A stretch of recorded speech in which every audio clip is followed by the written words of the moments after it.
है कि जनता में काफी उत्साह है, लेकिन वहीं दूसरी तरफ अगर देखेंगे तो साधु महात्मा संतों में काफी कुछ अलग अलग तरह की बातें सुनने को आ रही है।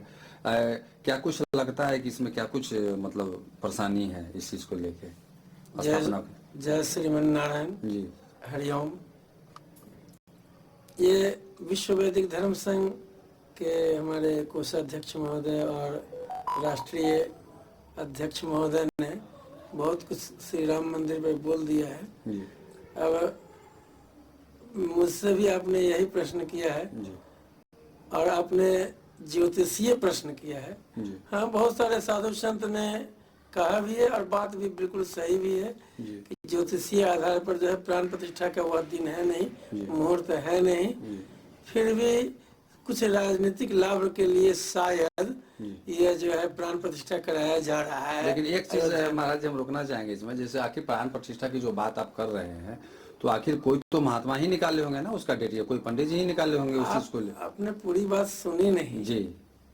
तो ये ऐसा मैंने क्या कहा कि कुछ लोगों का विचार है जी। कि मुहूर्त नहीं है, समय नहीं है, प्राण प्रतिष्ठा का आधार नहीं है। जो सर्वाधार है, जगदाधार है, परम ब्रह्म परमेश्वर है, जिन्होंने सृष्टि का निर्माण किया, जिन्होंने पृथ्वी का निर्माण किया, ग्रहों का निर्माण किया।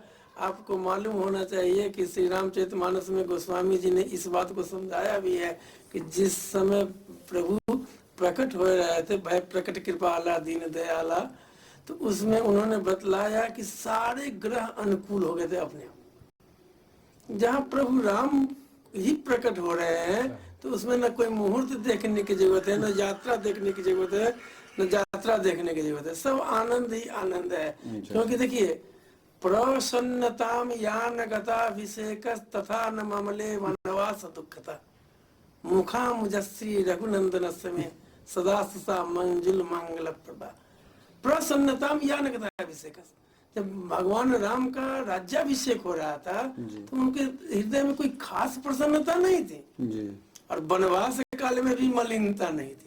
जो सदाबहार है, सदैव हमेशा प्रसन्न रहने वाले हैं, उनके लिए मुहूर्त की क्या जरूरत है? कोई ग्रह को हिम्मत नहीं है कि वो प्रतिकूल हो जाए इनके विरुद्ध, है ना।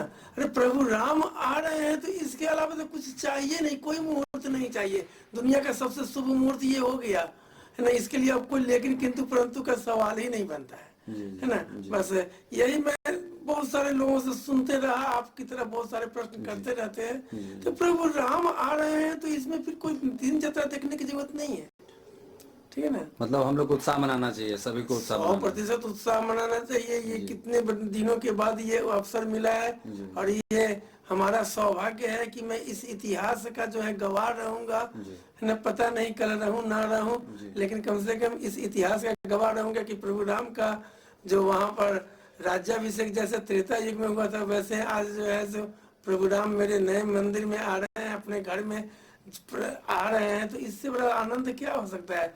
और जो मैं विशेष रूप से उन साधु संतों को मैं विशेष रूप से निवेदन करना चाहता हूँ कि शुभ काम में अड़चन नहीं डालना चाहिए, नहीं तो मंथरा की तरह बीच में झूठ मूठ के जो है प्रभु राम के वनवास का जो लोग षड्यंत्र रच रहे हैं। और ये लोग जो नेता लोग, अभी थोड़ी देर नेता की बात मैंने आपके मुंह से सुना था, मैं अपनी ओर से बोल देता हूँ। ये तो वही वाली बात होगी कि जलेबी मीन प्यासी मोही सुनी सुनी आवे हासी। एक छोटा मोटा मस्जिद बनाने के लिए करोड़ों करोड़ रुपया ये बिहार सरकार खर्च कर सकती है, तो सीता जी के मंदिर बनवाने के लिए सीतामढ़ी मंदिर नहीं बनवावे भैया, सीतामढ़ी तक रोड तो सही करवा दे, है ना। सब जगह का रोड सही हो गया, गली कुच्ची का रोड प्लास्टर हो गया, लेकिन आप कभी सीतामढ़ी जाके देखिए तो सही।